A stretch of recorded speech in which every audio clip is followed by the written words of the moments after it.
I am love, I am light, I am peace. I am love, I am light, I am peace. I am love, I am light, I am peace. So I'm very excited today to introduce the lovely Bronte Spicer. Bronte is from Bendigo in Victoria, Australia, and she's a spiritual teacher, and she teaches in the areas of, emotional, mental, physical health. And she is coming on today to share some ideas for ways that we can navigate our way through the world at the moment. There are so many things happening every single day, daily, where we are being triggered, where we're receiving information on social media that can be very disturbing, where we are, navigating a very intense transition phase of the earth at the moment. And we need a lot of skills to do that. We need lots of spiritual armory. We need lots of tools in our toolkit to be able to, get through this time and stay centered and not to be impacted every moment with all the news that we're getting and going up and down and all over the place. So it's a really important time to work on all our inner resources. And so we're going to talk about that today. So welcome, Bronte. Thank you so much for being here. It's lovely to have you here. And I'd like to start by just getting a little bit of background about you on your life journey. Yeah, sure. Thank you so much, Medyhne, for having me. It's such a blessing to be in your company again. And thank you to everyone who's watching and listening. So my journey, I started, the start of my journey was 20 years worth of depression. And only very recently, in the last year or so, I've made some sense out of that, and really been able to clear, heal, and see where I was stuck in that black hole for so long. In and through that time, I was a teacher. I started off as a teacher and then moved into intuitive healing and meditation. And more recently, I studied the Killer Bee Inquiries, which is an advanced mindfulness, a set of advanced mindfulness techniques to really come back to do your own inner work and start to see through the illusory concepts and identities that we have of ourselves. And I've really found that those techniques have helped me in this tumultuous time that we find ourselves here on the planet right now. It was excellent timing, wasn't it? You did all that just before now, so good, well done. So if I could get a bit more information about, some of the ways that in terms of your training that you can help others, some more information about that for people would be fantastic at the moment. Yeah, sure. Well, I think I need to start back in the terror that I experienced, especially last year. So when I first learned about 5G and the horrible effects of 5G, I completely went into an extreme period of terror, and I started to really wake up and see, oh my gosh, all of these systems and these governments that I trusted and I felt safe around, it just, everything came crumbling down around me. And it was just an immense period of time for me where I just felt completely shattered and lost. And I didn't know where. Yeah, I was just going to say that I'm sure there's so many people can relate to that at the moment. There's this huge awakening happening where people realize that the world that they thought they lived in is no more, and there's so much nefarious and insidious behavior going on that we had no idea of the extent of it and the depth of it, and we probably never will know the full extent. So how to just really be able to integrate that within ourselves and still stay buoyant, still rise above. It is a big call for a lot of people. Mm-hmm. Yeah. I'm hearing what you're saying, and First of all, I want to say I want to come back to this idea that I'm sure that a lot of you will understand as listeners of Medyhne's, in Medyhne's community, is that the outer world is a reflection of what's happening inside of us. And so that doesn't mean that we are responsible for all of the atrocities and the injustices that are happening in the world. But if we come back to the way that we're being triggered by what's happening outside, they're our signposts to what's really under the surface within our own field, within our own body, within our own emotional body. Well said. So let's just take... very, very much, current day is the lockdown in Victoria. We're wearing masks. This talk about mandatory vaccines, all of that is very much in our face. And so that can leave us in terror. So the first thing to do around that is to look at the thing that is triggering us. Look at the picture of it. You might see someone walking down the street with a mask on, or maybe you've seen a post on social media that's just flared up complete anger, fear, terror, rage, whatever it is for you. And we call this the Boomerang Technique, which is in the Killer Bee inquiries, and we know that a boomerang is something that comes back to us. So it's really asking, what does that mean about me? So when we're looking at the situation or the scenario that's triggering us, we need to ask the question, what does that say about me, or what does that mean about me? And in order for us to get a really clear understanding of what's under the surface, we need to come back to a resting state.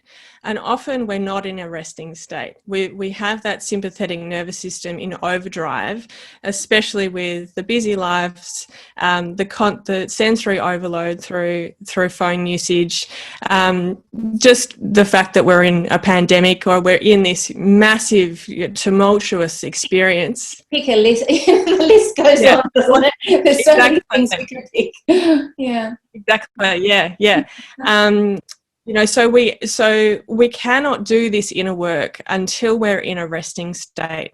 So all of those really simple techniques, like grounding your energy, taking some deep breaths, doing some practicing mindfulness, coming back to the ground, back to the earth, that's the number one place that you need to do this work in order to understand why you're being triggered by this stuff. And so I'm speaking to the people who are in terror, because I see a lot of people on social media in comments who are exhausted from trying to wake people up. And I too have been there. And it's like, the only way through this is for everyone to wake up. But that was really exhausting for me. And so, and it wasn't too, we can't expect to wake everyone up. We have to, on some level, just honour everyone's self-will and their journey, and know that there will be some people that just don't really want to see the truth of what's out there in terms of, what's really going on, and how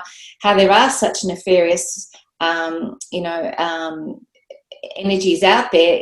Some people just won't want to go there, and it's, really honouring, I guess, without judgment, their path, and saying, we honour your path as well, because that's what you've chosen, and just sort of being in non-attachment, letting go, surrendering.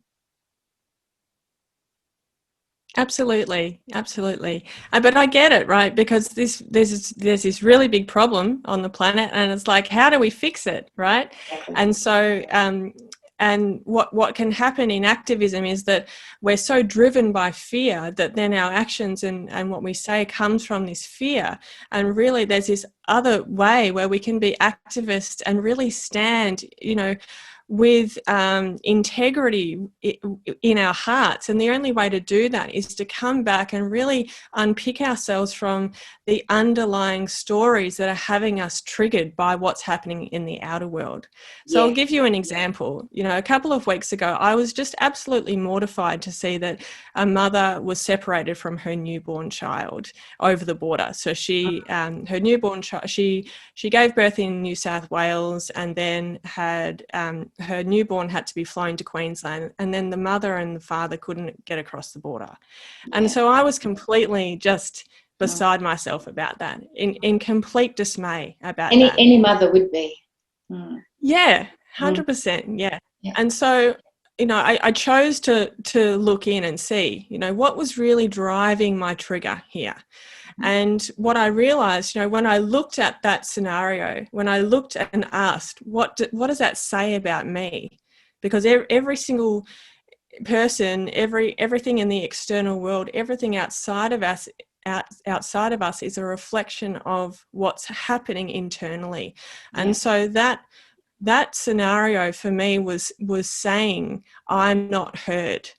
So it was like I was living through the mother, in that she was not being heard, she was not having her needs met. And so the part of me that was really crying and where the pain was within me was the words, I'm not heard, which was my core belief. So how did you navigate that at that point when you found that out?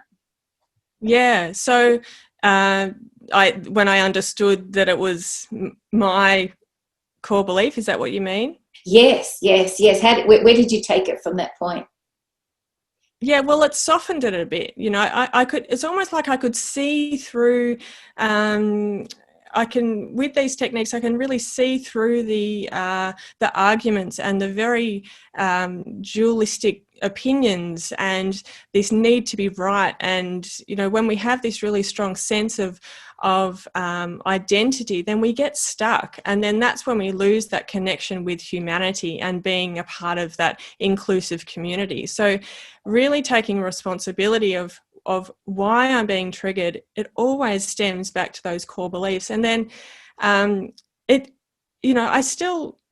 didn't take anything away. You know, I still don't think it's right, but I wasn't in complete overwhelm about it. There was a surrender. There was an acceptance, and I think acceptance too needs to be talked about, because when we accept things in life, it doesn't mean that we're saying it's okay, but we're accepting that this is how life is right now, and this resistance to how life is where the suffering and the pain is. 100%. It's not. Yes, that's a very Buddhist philosophy as well. You know, where there is resistance, there is pain and suffering. Yes, exactly. Yeah, and it's really taken me these big, momentous, you know, situations on the planet to really understand that. So it's never. Let's talk about vaccines for a minute, right? So this. The idea and the resistance and the fear around the vaccine is where our suffering is. Yes. It's less to do with the actual thing. And I know that you work with energy, right? And I'm still we need to have really clear boundaries, and we all have a choice as well. And we all have that right to say yes or no. But it's the suffering in between that's that you can really take back your power, and you don't have to be living in complete terror and anger and fear like I have been when I'm overwhelmed by the external stimuli that's surrounding me. Sure. You know, a way that I find that mitigates or lessens the impact of these things is, for me, and this is just for me, I don't know if it relates to other people, but I find that when I step into action, when I'm proactive, when I take action, that it sort of lessens the impact of anything negative like that's happening. For example, with that mother, when I was aware of that story, I'd go straight in and I'd surround her in healing energy and, you know, bubbles of love and light and the baby and everything. And so then I'd feel that I'm contributing and I'm taking some sort of action. I find that's really helpful. The other thing that I do is when with all this thing happening in Australia, you know, I've got ways that people can help, and I'm doing a lot. I'm actually working more than 9 to 5, really hard toward, you know, helping this be a better situation in this country. And if anyone wants to contact me about that, they can, because I've got lots of ways that you can help. So, you know, by stepping into that and being really active with that for me makes me feel like I'm really actively contributing, and it takes away some of the negativity. And I also, on the other side of that, balance it with a lot of meditation and staying in a high frequency. So that for me is a good formula for getting through something really challenging. In the same way, when my baby daughter died, I wrote a book, and so again I expressed all my feelings in the book, and I felt like I was being being proactive in using that very difficult life experience to move forward, to contribute, to express, that sort of thing. Mm-hmm. Yeah, beautiful. Yeah. Thanks. Excellent. And I guess, what I've learned around, rising above, moving forward, sometimes that can really be, I see it as, there's nothing that we need to rise above. There's nothing that we need to move forward from. The purity and the essence of who we are is where it all is, and it's in our body. So within the Killer Bee Inquiries, there's this, we talk about the relationship between the mind and the body. And I think a lot of that connection to the body is lost. So that discomfort that we feel, that fear that we feel, that feeling that we get that we have to do things to make things different, all stems from the body. So when we come back to that somatic awareness, it's called, which is basically just being able to feel the feelings in your body, feel the contraction in your heart, feel the knot in your tummy or in your gut. Yeah, that's it. All of these are. There is nothing wrong with this. So, and again, the resistance causes the suffering. So for us to like when you just do a simple thing like going for a walk and you move your body, because you're being in embodiment, and you're within your body. Something as simple as that can make the most enormous difference when you're in a funk, just to go for a walk outside. Because you are becoming more wholly sort of integrated in your holistic self, in a sense, by walking. That's what you're talking, the sort of thing you're talking about, isn't it? Yeah, all of it. And I also want to say that, we all love walking in nature, and the next step is to actually stay in the body. So, we're so unconsciously in our mind, and that's okay too, until we're looping in cycles on realities and timelines that haven't even happened yet, that that may not eventuate.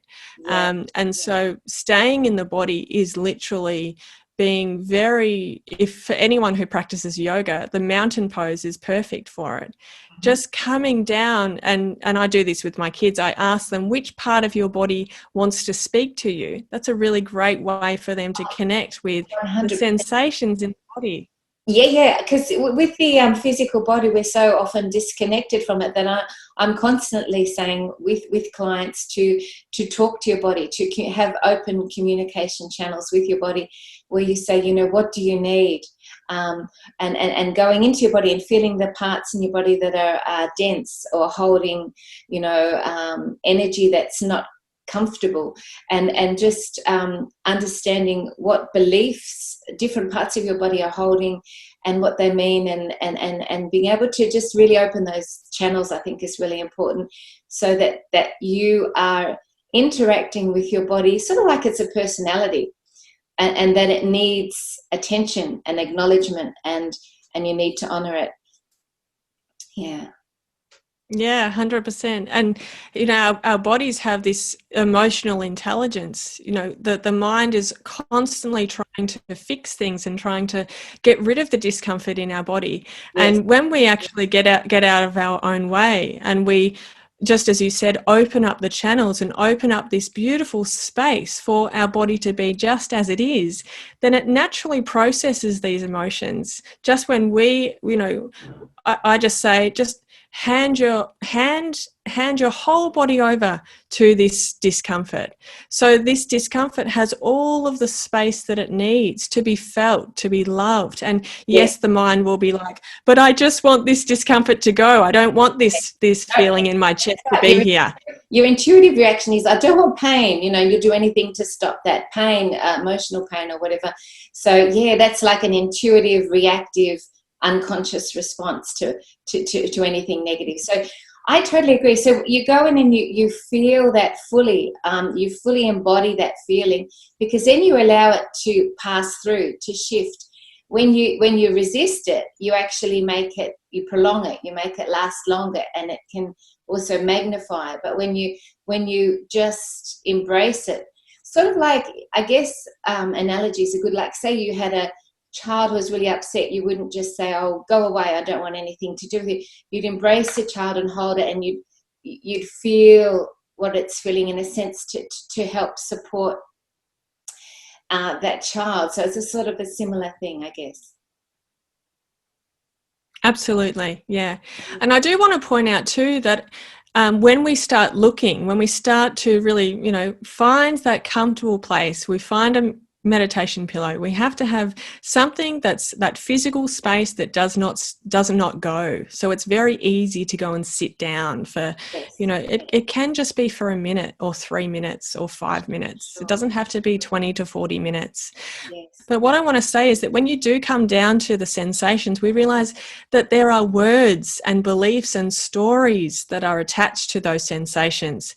So it's really important that we become aware of those words. Yeah. So when we come to the body, we realize that there are words and stories and beliefs that are attached to the body, so to the sensations in the body.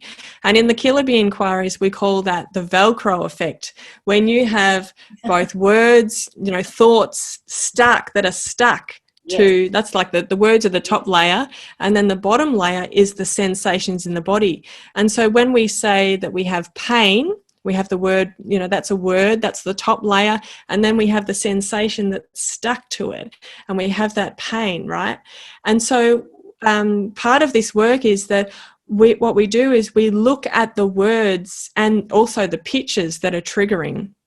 And when we rest our awareness on the words and the pictures, and you can do this now, you can put, that perhaps it's a picture of someone wearing a mask, put that picture up on a blank wall in front of you, or you close your eyes and look at that picture in your mind's eye of the person that's wearing the mask. And then when you bring in the space around it, when you love it, when you welcome it, when you say to this picture or this word, you can be here for as long as you want to be. I'm here for you. I'm going to give you all of the love and attention that you want and need. Then that word or that picture, it always dissolves. Once it's been received and loved, when we accept fully, when we welcome fully all of these words and these thoughts and these stories, which they are just words. They're just words. Yeah. When we welcome that, then they start to dissolve. They'll fade, or they'll do, some kind of intuitive whizzing off into the sky. I know a lot of your listeners are intuitive, so we are quite visual. Yes. And so that's taking the top layer of the Velcro off, right? So that means that you're not in pain anymore because you don't have that label attached. Sure. So the words and the pictures and, the thoughts have dissolved on their own just by accepting them fully and welcoming them here. So you take that, you've taken the top layer of the Velcro off, and then you're just left with sensation, which is not as threatening as I'm in pain.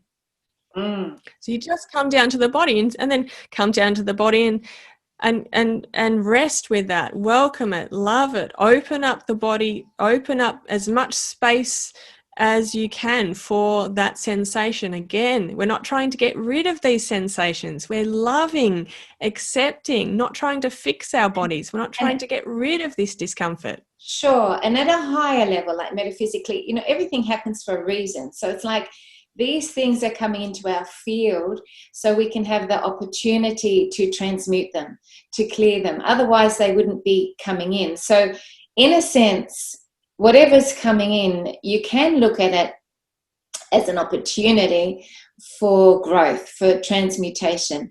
Otherwise, it wouldn't be there. And so I think that that's really important to remember, because we so much externalize everything that's happening to us. Oh my, that's making me feel really bad. But you have brought it into your field for a reason. And often the reason is to release within yourself anything that is not serving you any longer, that you've been holding on to from both this lifetime or many lifetimes, many past lives. So I think that's good to remember as well.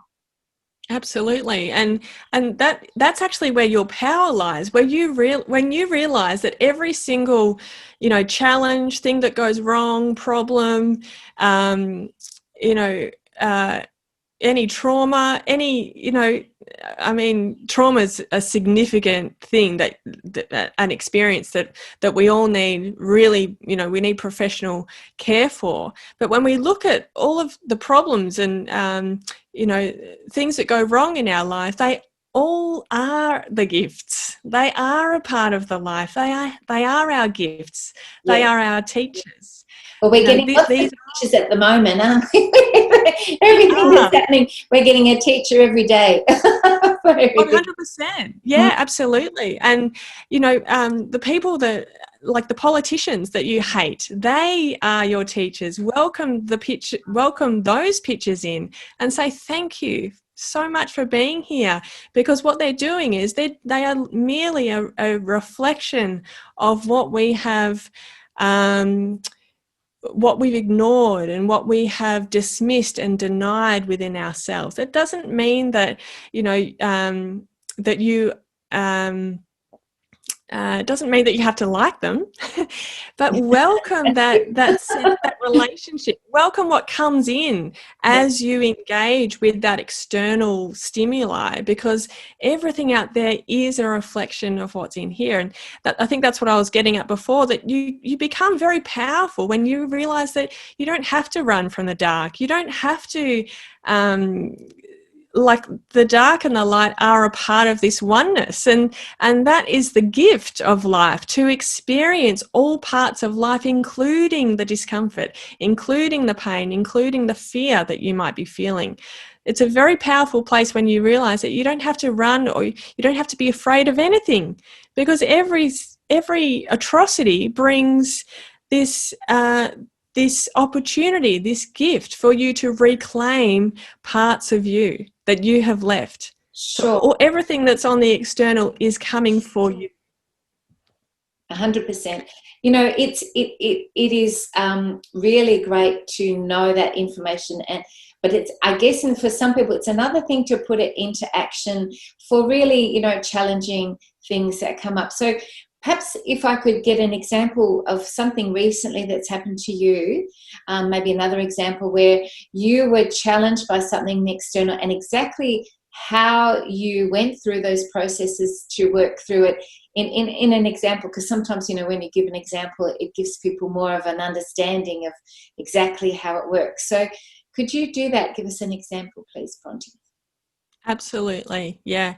I just put a post out on my Facebook page today sharing that this year has been a year of friends leaving me. Yes. Very painful. Very painful. It is. And for a lot of people, family too. I mean, I've been also challenged in that way. And I think so many people, I actually can't think of anyone who hasn't had that experience on some level. There's like a polarity or a duality thing happening where people that have different energetic fields, different consciousnesses, they're sort of, in a sense, dividing energetically, and it's harder to bridge that gap. It's harder to relate to those people, and it just doesn't seem to flow. And so many people are experiencing that. So I know what you're saying. Yeah. So it's painful, right? So I ruminated over it. Like, what did I do wrong? How can I get them back? I can't be left alone. I need them, what completely in victim consciousness, like, people pleasing, trying to get them back with doing the right thing, all of this, trying to get them back. And then coupled with, having friends leaving, and then coupled with the lockdown, it was like, I don't have a choice. Okay, I get it, Spirit. I've got the message. Yeah. I need to be here on my own. Mm-hmm. And so I sat on the meditation pillow. I sat. And the first step is to let your body become as heavy, heavy, heavy as it can be. And so that's grounding, that's anchoring your energy. It's getting you out of your mind and into your body. That's number one key to be in the body. And then were there lots of tears as a response to that as well? Yeah. There were tears. Yeah. But I'm just saying that might be one of the reactions that comes up, is the body starts to, release in that way. 100%. Well, yeah. I mean, I had 2 days of crying all day last week. So it's normal. Normal to cry. Yeah, that's it. Yeah. That's another thing, I tell my kids that it's really helpful to cry. Oh, yeah. It's great, isn't it? Yeah. Yeah. And male, men. Absolutely. Yeah, we're all human. We all need to cry. Yeah. So there were tears. Secondly, so you're grounding. Like, I guess first of all, it was just acceptance. Okay, right. Okay, I've got to be with myself. Come and sit down on the mat, on the meditation pillow. Let your body be as heavy as you can be. And then it's like you open your heart. So a lot of your listeners will know how to open their heart. If you don't know how to do it, just visualize that you have a beautiful doorway or a flower that's unfolding at your heart space, and notice that beautiful that you love, or what opens your heart for you, feeling the energy in your heart. That's it. Yeah. And then it's just a place of sitting and waiting in your body. So if you can imagine, a little you has just dropped down into your heart space, and you're just sitting, with curiosity, childlike wonder, like a little kid, and you're just waiting for where the discomfort is in the body. Mm-hmm. So that's, the first step. And, you can ask something like a reverse inquiry, which is, it sounds like a positive affirmation, but we're actually triggering the body to see what's under the surface, under the bonnet. So we might say something like, I'm fine with that person in my life. Yeah. And so we're asking that question, or making that statement, to then watch to see which part of the body is being triggered by that.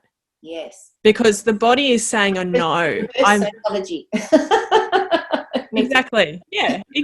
That is what it is. Yeah. Yeah. So we're triggering. We're saying the opposite to what's actually quite true at this time, because we want to see what's under the surface. If we just keep our head up and we're like, I'm okay, I don't need them, I'm not affected by them leaving. Actually, that's a cognitive dissonance thing that a lot of people do when they go through challenges. They just try and avoid, ignore, pretend it's not there, in a sense. Yeah. And another one I was really tempted to do was to go to my other friends and bitch about them and say how horrible they were for leaving me, and then have that feedback and that love and attention and sense of approval that I was looking for from my other friends. And I chose not to do that because I could see right through it. Yes. So, when you come back and trigger the body, say, it's called a reverse inquiry. So we say the opposite of what we actually think is true. And the reason why we do that is not to re-traumatize ourselves. What we're doing is we're opening the door for the sensations which is locked trauma. It's past pain that is locked in the body. And the only way to clear it and release it is to welcome it to the surface. Sure. And again, I can't emphasize enough that in order to do this work, we need to come back to a resting place, a resting state. So a lot of you will know how to notice how the air temperature feels on your skin, notice how the weight of your clothes feel on your body, notice how the sounds are in the room, outside the room. Or, you know, bringing yourself to using your senses, and that brings you back to that resting state. So then you can be, there's a gap between you and the story and you and the sensations in the body. So we're creating that gap, and when we create that gap, we realize that we are not the story, because if we were the story, we wouldn't be able to see the story. Yes, absolutely. And the thing with that too, I think it takes courage, you know, because people, it's easier to just not go in and do these practices, do these processes. But when you put that effort in and you take the courage to do it, you get these incredible results, incredible shifts forward in your life and in your potential. So I think that's the other point to make, that it does take strength, courage, resilience to go in and do that, and everyone can do that. Yeah, absolutely. You're breaking up a little bit, but I got the essence of it. And it is that sense of freedom that we feel. Yes. So we realize that, I'm safe. Yes. And it all boils down to me and my inner workings, my inner world. That's what and that's so empowering, because, you know, whenever we externalize it, we disempower ourselves. We step out of our power, and our ultimate power is within ourselves. And, you know, if ever there was a time to learn spiritual mastery, it's now, because we have so many opportunities. And I always think on the bright side. Yeah. And I really think that we're being tested until we're right on the edge of the cliff, and we have nowhere else to go but to turn back to ourselves. Yes. And that is where the awakening is. Yes, absolutely. The darkest hour is before the dawn type thing. Yeah, exactly. Yeah. And we know that we are in the thick of it, but there is also more to come. And so, you know, and I'm not saying that to build this, you know, fear timeline about the future, because the mind is very good at doing that.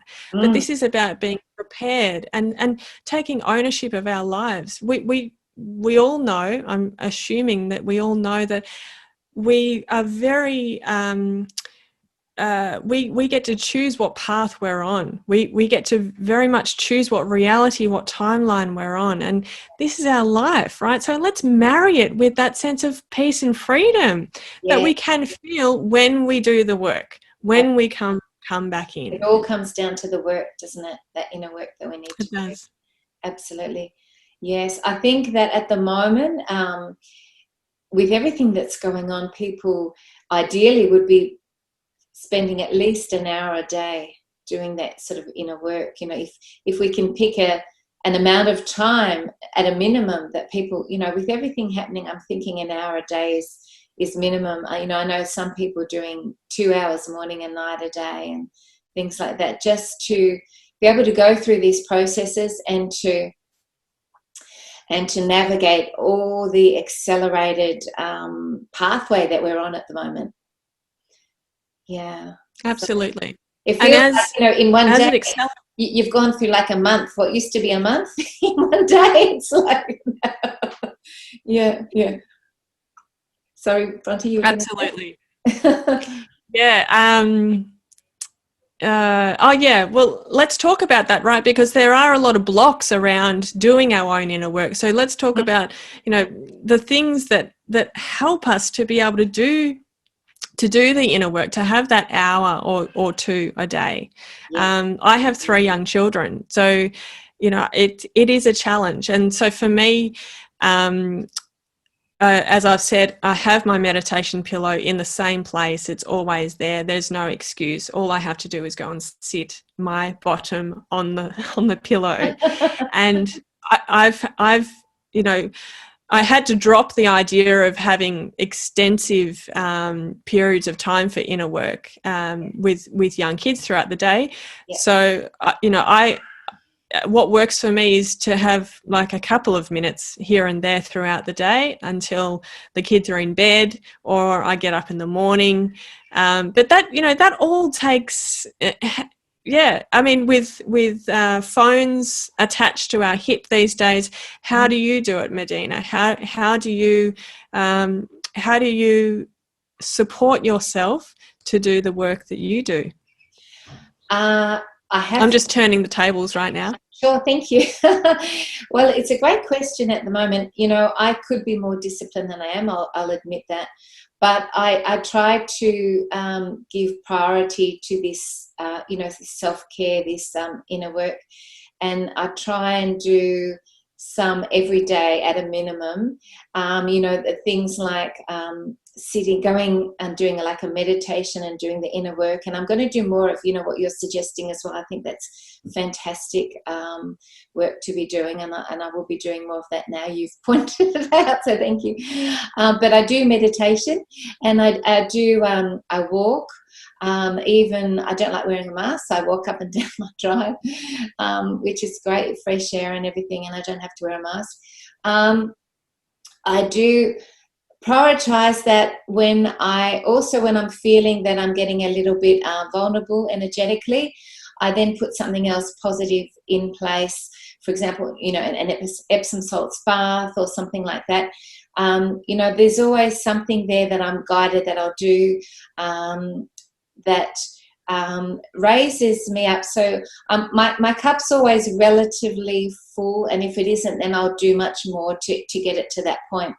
And I think at the moment that's really crucial because it is so intense. I mean, I heard some news this morning that was quite disturbing in Sweden, and so I think just to normally I was coming in on the interview and I did a bit of inner meditation before I start the interview, but I go in and do some centering work to really center my energy and to transmute that I just experienced.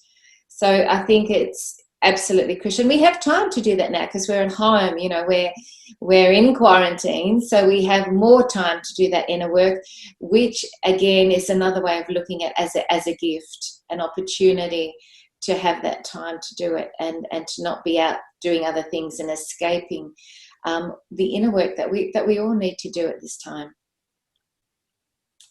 Yeah, beautiful. And I also want to highlight too that the fact that we have our phones right here, that it's almost like we need to be even more vigilant and even more diligent about our boundaries and what we're really choosing to do with our time, because it's just such an incessant addiction, I'm just going to call it, and say it's an addiction to just mindlessly pick up our phone to check social media and then mindlessly scroll through. So again, I really do agree that we do need to double down and we need to double up on our practices in order to come back to ourselves. So we're doing that inner work, which then creates our outer world. Yeah. Everything comes from within. Absolutely. And I find too, when you do that, then your life flows in incredible synchronicity and you're in the divine flow of the universe. And I've been getting that actually lately, the most incredible synchronicities. So we also have to remember that we're really supported now at a higher level more than ever before. And when we actually step into that flow, it flows better more now than we've ever had the opportunity to experience before.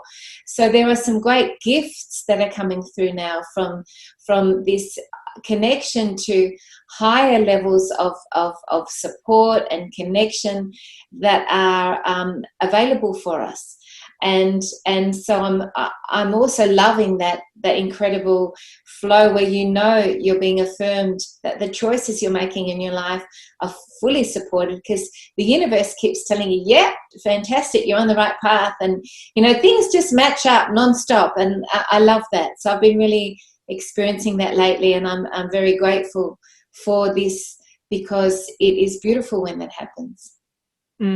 That's beautiful. And I think we're being shown that that is the only way, because the more that we push back, the more that we push back, we resist life as it is in that, duality of light and dark, the more we surrender to how life is, Yes. then that's where that freedom, that flow comes. And yes, of course, I so agree with you that, gosh, the energies that we're working with now on the planet is just so exciting. It's like, oh my gosh, like this is just miraculous. And time does bend the way that you're saying, and it's just incredible to just watch this complete unfolding and awakening and destructive process for this beautiful new planet to regenerate, with our hearts connected as one.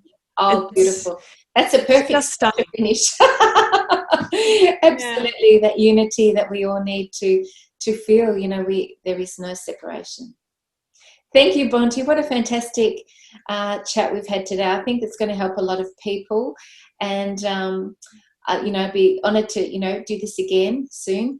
And thank you for the wonderful work that you're doing and making a difference at this time. Really honour you for that, and hope that if you out there have enjoyed this, that you're sharing it with other people that might be able to benefit, and sending love and light to everyone who's watching today. And to you, Bronte, thank you so much. Beautiful. Thank you, Medyhne, for having me. Pleasure. Bye. I am love, I am light, I am peace. I am love, I am light, I am peace. I am love, I am light, I am peace. I am love, I am light, I am peace.